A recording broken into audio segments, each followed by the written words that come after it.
नमस्कार भाइयों, मैं आपका मनोज। आज वीडियो बनाने का मकसद है भाई, एक भाई के कबूतर चोरी हो गए थे। तो उसकी बेचारे की 5-10 साल की मेहनत थी। उसने कबूतर अपने जमा किए बाजियां खेलने के लिए। उसने गेम बनाई थी, उसके सारे कबूतर चोरी हो गए। अगर किसी भाई को उसके भाई के कबूतरों के बारे में पता चलता है तो उस भाई ने इनाम भी रखा है 50,000 का। तो उस भाई को कबूतर इनाम के पीछे नहीं, एक भाईचारे के तौर पे बताओ आप, क्योंकि ये भाई किसी के साथ भी हो सकता है।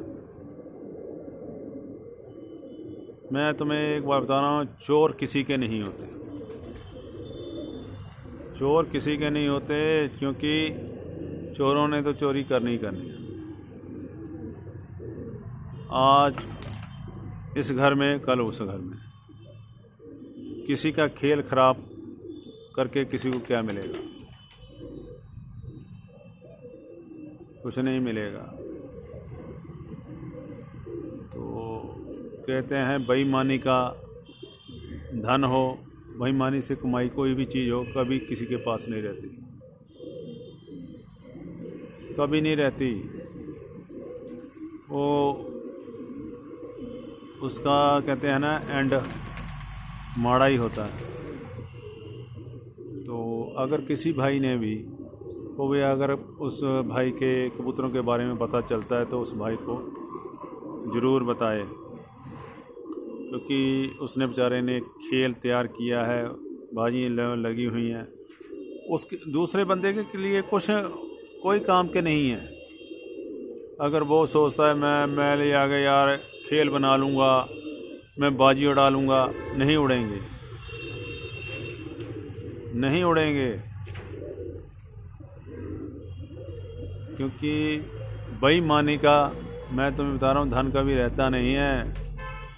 पूरा खेल ख़त्म हो जाएगा, उसके पास कुछ नहीं बचेगा।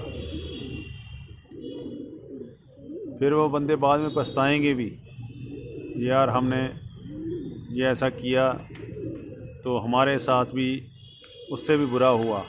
मेरे भी कबूतर एक बार चोरी हुए थे, 90 कबूतर मेरे भी चोरी हुए थे। तो 2 बंदों ने चोरी किए थे, तो उन्होंने पानी में डुबो दिए थे मेरे सतलुज में। मुझे बाद में पता चला, बहुत साल बाद पता चला भी ऐसे ऐसे इन बंदों ने तुम्हारे कबूतर चोरी किए थे, तो जाके सतलुज में डुबो दिए थे। तो उस बंदे एक की तो डेथ होगी, वो भी मुझे मालूम है कैसे मरा, कीड़े पड़ पड़ के। अब दूसरे भाई की ऐसी हालत है, अगर मैं रोड पे आपको दिखा दूं तो वो एक दिन मुझे खुद बता रहा था, मनोज भाई ये मेरे माड़े कर्मों का नतीजा है जो मेरी ये हालत है। तो वही बता रहा था, भाई मैं तेरे कबूतर ले गया था, ऐसे ऐसे डुबो दिए थे। तो यही बात है, बुरे काम का हमेशा बुरा नतीजा निकलता है। अगर किसी भाई के पास अगर कबूतर हैं, उसके कबूतर भाई दो। अगर तुम्हें 5, 10, 20 चाहिए, अगला बाजी खेलने के बाद उसको कह रहा है भाई मुझे भी थोड़े से दे देगा भाई। मैं तुम्हें एक बार बता रहा हूँ, खेल ना किसी का ख़राब करो। शौक़ करने वाले को शौक़ करो। आजकल तो सब बेचने में लगे हैं, शौक़ करने वाले में तो कोई बहुत कम है। जो बंदा शौक़ करता है उनके कबूतर उठ जाते हैं। तो बाकी तो आपने देखा ही हैं भी, बच्चे निकलवाओ और बेचो। तो जो शौक़ करने वाले बंदे हैं उनके कबूतर बेचारे लोग उठा के ले लेना, उन्होंने बेच देने हैं। उनको पता ही नहीं है। शौक़ करने वाला ही शौक़ कबूतरों की कदर करेगा। अगर मेरे पास कोई कबूतर उड़ा हुआ है, उसकी कदर मेरे पास ही है, दूसरे के पास उस कबूतर की कोई कदर नहीं है। अगर तुम उसको कह भी दो ये मेरा शाम तक उड़ा हुआ है, उस कबूतर की कदर तुम्हारे छत से अलावा कहीं नहीं कदर मिलेगी। ये कबूतर मेरा घूम रहा है टेढ़ा, ये देखो, ये टेढ़ा कबूतर है, काली आंख का। ये मैंने जब मैं पुराने रखे हुए थे कबूतर, तो इसका बाप बहुत उड़ता था, जयसूर्या। तो ये पट्ठा मेरे पास उड़ता था शाम तक।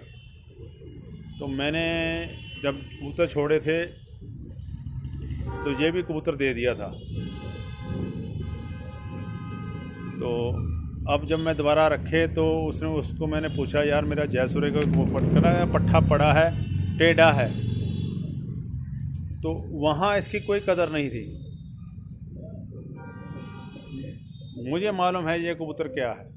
ये कबूतर, ये देखो टेढ़ा कबूतर है। तो मुझे मालूम है इसकी क्या कदर है। तो इसलिए ना मैं कहता हूँ, ये वाला कबूतर है, इसकी कदर मेरे पास ही है, दूसरे की छत पे नहीं कदर रहेगी। तो मैं भाई से यही रिक्वेस्ट है, अगर किसी भाई को पता चलता है तो उस भाई के कबूतर ज़रूर बताओ आप। भाई ने इनाम भी रखा है, इनाम नहीं भाई, भाईचारे के तौर पे आप ज़रूर बताओ। शौक़ करने वाले बंदे की हमेशा इज्जत करो। तो उस भाई का शौक़ है, तो उसके कबूतर अगर किसी भाई को पता चलते हैं तो आप ज़रूर बताओ। मेरी तरफ से भी रिक्वेस्ट है भाई, जो शौक़ करने वाला बंदा होगा वो आपको हमेशा दुआ देगा। तो भाई मेरा तो यही कहना है, तो आप कबूतर उस भाई के ज़रूर दिलाओ।